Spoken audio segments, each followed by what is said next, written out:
in today's video we are talking all about annual strategic planning, a methodology that works whether you want to apply it to your nonprofit, to the organization that you work at, to you as an individual, strategically plan your life, to your freelance grant writing consulting business, whatever. Wherever you want to apply it, this methodology works. We've applied it in a lot of different scenarios. So with that, let's run through how this methodology works.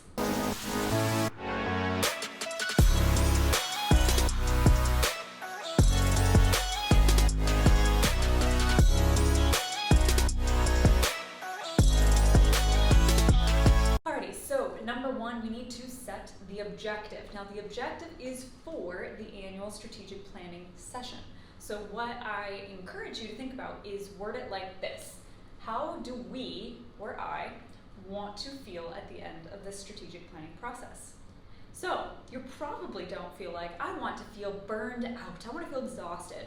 No, you want to say, I want to feel inspired, clear on where I'm going, and aligned, whatever it is. Like, you fill this in. How do you want to feel? Set your objective. That's how we know if the session was achieving what you set out to do. Okay, that's the easy part. Then we get into reflection.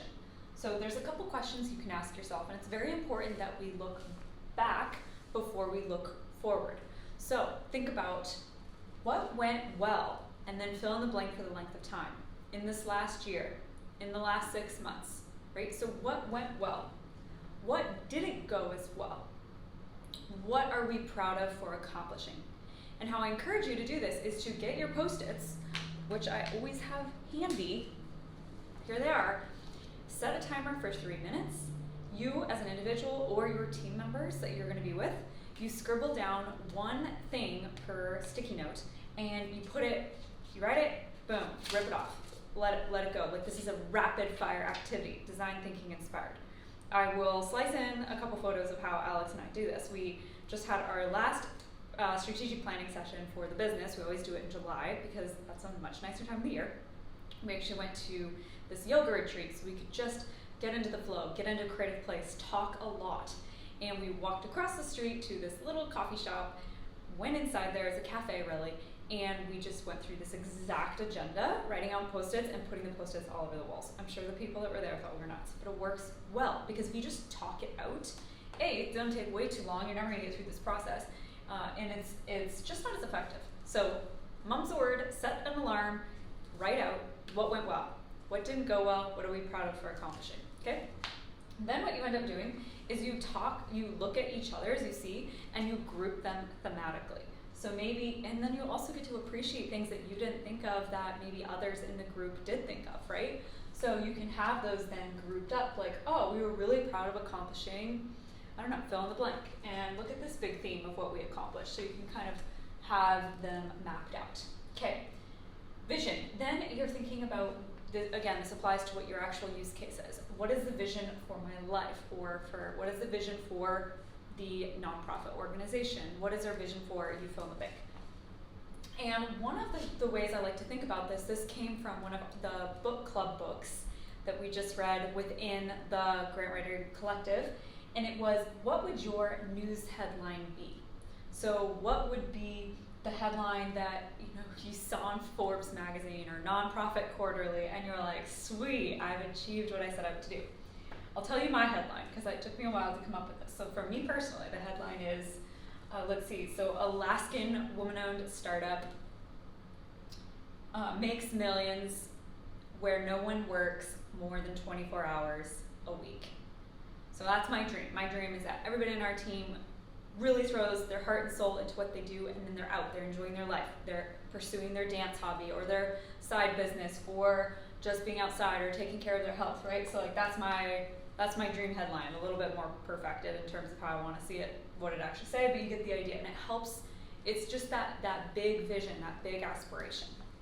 Okay, then we move into step number 4, which is defining your 3 to 5 values.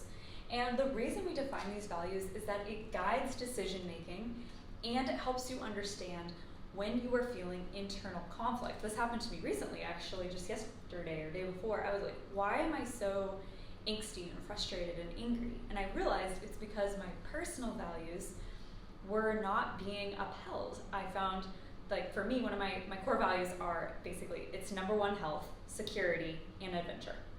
And security was really wavering.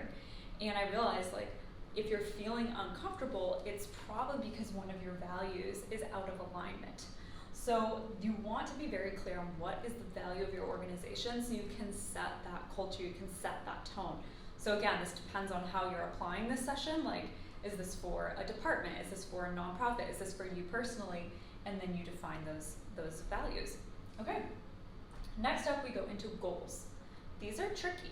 So you are also going to go through the post-it process and start with, what are goals that we'd like to accomplish within 3 years? Write those things down, write them down. In silence, set a timer. Then what do we want to accomplish in a year? I mean, frankly, you could just do it all, just goals in one segment, and then you figure out how the timing.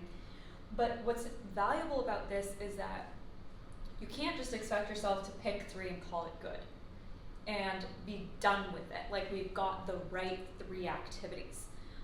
You're going to, especially if you're anything like I am, you're going to have more goals than you actually have time and resources to pursue, which is fine. That's totally okay. That's a great situation, actually, because then the things you do pursue are, like, going to have the greatest return on your effort. So go big here in terms of thinking, what are the things we want to accomplish in the short and the midterm? Get all those ideas down on paper, right? And then take a break. Specifically an outdoor, in nature break. There are studies that prove this, that if you go and walk, I just read this in the book Burnout, actually, that the same group went and walked a downtown city, and then another group went and walked some trails that were on campus. And then they came back and they did a test, cognitive test, and the group that went on the internal nature hike way outperformed the people that were walking the busy downtown street, because you're still using all this cognitive power to step around people, to not run into people, to look at the lights, not get hit by a car, right? It was not regenerative for the brain, right? So that's why it's really, really important that we take a break. Go have a good meal, drink a bunch of water, and then come back for the second segment, which I'll get into in a second. Okay, so now you've come back from your break, you're feeling super rejuvenated, and now what? Now we get into the more tangible level. There's actually an air show going on right now, right outside the building, so sometimes you might be able to hear a plane, right? So they're operating these super sweet fighter jets, right, at very high elevations, and then you can sometimes also hear the small bush planes, the Alaska bush planes that are like these little 2-seaters that fly overhead as well. And so they're now coming down at a more granular level. That's where we're at right now. Like, imagine you got out of the jumbo jet, you're now in a little Alaska bush plane, you can see more detail on the ground, and now it's like, okay, let's make this actionable so we don't crash and burn. Okay, so quarterly goals. What you end up doing is you take that big picture objectives, your big 1-year and 3-year objectives, and you think about, okay, what do we need to accomplish on a quarterly basis to achieve that? And the most common mistake people make, totally ourselves included, is get completely delusional about what we can accomplish in a quarter. Because what we forget about is all the stuff that we just have to do anyway on top of just, that's your day-to-day responsibilities, right? So the way to think about this is to break things down into rocks. So you're going to have 2 maintenance rocks, 1 new rock. We go into way more detail on this in a podcast and a different YouTube video, which we will link below, so you get the idea. And then you start kind of moving these rocks around. So again, this is where, let's see, Post-its come in handy. So it is in silence writing down what is a rock per person in silence for 3 minutes, and then we start to kind of move them around almost like game pieces. Okay, we have 4 quarters. Where are we going to park these rocks? And this is hard, I'm not gonna lie, because you'll delude yourself and say, yeah, we can actually do 2 new rocks and just 1 maintenance rock, we totally can handle, or whatever, or you try to do 4, and the reality is, like, truly the power number in moving things forward, and just, I'm telling you, it's 3. It is 3, do not go over it. Be proud of yourself for accomplishing 3 big things in a day, 3 big things in a week, in a month, in a quarter, in a year, in a lifetime, right? So just really embrace that. The reality is everything that is made it onto a post-it, we basically have 12 rocks, right, in a year. And some of them might last more than 1 quarter, so you're really kind of dealing with even less. Well, they get to go in the parking lot.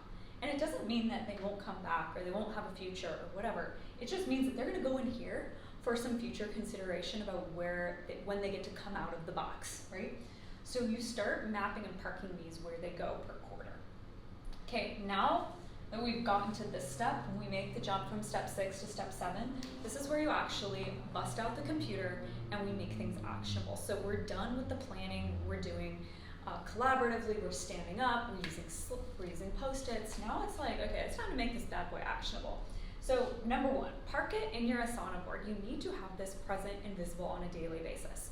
So within our course, we have, for those that are in the phase 6 content, so they've made 35K in consulting business revenue, they're going for 6 figures up to 250K plus a year. You have a very specific strategic plan Asana board for you. For everybody else, theirs starts right in phase 0, and this is like your personal strategic plan. And you do the same thing, like let's go park this on what are the 3 rocks per quarter. So maybe a maintenance rock would be, 10 informational interviews, okay, and finding a bookkeeper that can upload receipts, and then maybe, I guess that would be a new rock because it's finding someone new. Maybe another maintenance one would be like, completing 3 grant applications. So the thing to think about is that you have to park these ideas here, or else we can't back into how they actually get accomplished. So that's where this comes in. Project management task breakdown. So if I want to have, as a maintenance rock, 10 informational interviews in the quarter, okay, well, how big does my email list have to be to get to 10 interviews that actually happen? Might be 30 plus, could be. So now I need to make a contact list of 30 people. Then I need to do outreach. Then I need to send reminders to those that didn't respond. Then I need to have the interview. I need to transcribe the conversation. I might be submitting a funding strategy proposal to them. All of those steps, the breakdown, that's here, which you also have all the templates for inside the Global Grant Writing Collective, the course curriculum portion. So this is where, no matter what your task is, you're project managing and breaking it down into as small of steps as possible, assigning a person responsible and a deadline, okay? Then we revisit this quarterly. So every quarter, our team has a little bit bigger meeting. It's about 2 hours, and we go into just a deeper dive on like, okay, how did the last quarter go? What's coming up for the next quarter? So you can do the same thing for your nonprofit, for you as an individual, etc. Then I really recommend making a slide deck. This is 50% nostalgia, 50% quite useful. So the nostalgia portion is this.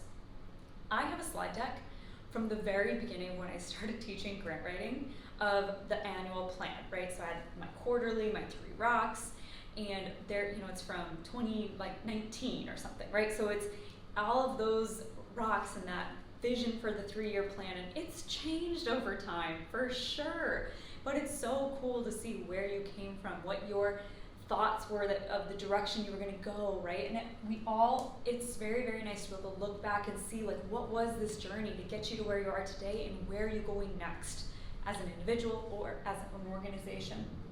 It's also, if you're a leader in an organization, this is a very helpful way to help share. You can hear the jumbo jet, sorry. You can basically share what your vision is for the organization, which is critical for keeping your team aligned, motivated, bought into the direction that you're going. So it can be very helpful to shoot a quick Loom video that shares what the strategic plan of the organization is, so that any new hires can watch that video and understand, right? And so it's just really, really important that you're communicating, okay, what is the plan, how are we making it actionable, and making sure everyone is aware of it. I know that's something I've struggled with in the past, where I see they're all happening in my head, or I'd be talking to Alex about it but not telling other people. So it's just really important that you think about, how do we take all of this amazing work that you've just done here and actually make it actionable. And I will be honest, the project management portion, like, this is a different side of your brain. we've just been doing visioning. This is like your extreme creative flowing side is happening. To get into a project management mindset, it's probably not going to happen right now. So recognize that making actionable will likely be a separate sit-down work session. Okay, so that, my friends, is it. Then you get to step 8, which I lost my markers. Step 8 is review of the objectives. So did you accomplish what you set out to do for your annual strategic planning process? Reflect on it. Reflect how you feel, right? How does everyone else feel in this process? And then button up your documentation on that, and you have concluded a beautiful annual strategic plan. The more that you can follow this method, which also works per quarter, honestly, like the easier it gets to accomplish pretty big, hairy goals, because you're breaking this process of having big ambition into very actionable steps, and you're doing the most important piece, which is critical thinking on how should you spend your time. Because we can all work ourselves to the bone. We can spend a lot of energy chasing a lot of different things down, trying to do it all. Or we don't have to live in a state of burnout. We can just slow down, reflect, and decide what are the right things for me to be doing, so that you really move yourself forward on the bigger picture objective, your vision, how you want your life to exist, how you want to feel, right?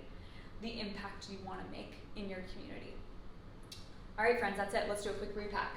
So you're setting your objective for the strategic planning session. You're going to reflect. This is the best part, very fun. Reflect with Post-its. You're going to set your vision for 3 years, for 1 year. Set that big, hairy goal. Make sure your values reflect where you're trying to go. Define those 3 to 5 values if you don't have them already. Set your goals. Right? These are a little bit more molecular. Where do you want to be going in the near-term future? Then let's go break this down into quarterly rocks. 2 maintenance, 1 new. Then let's make this plan actionable. All right, that's it, friends. If you have any other questions, post those in the comments below. I'd love to hear from you, and I hope you found it helpful. All right, that's it. Talk to you later.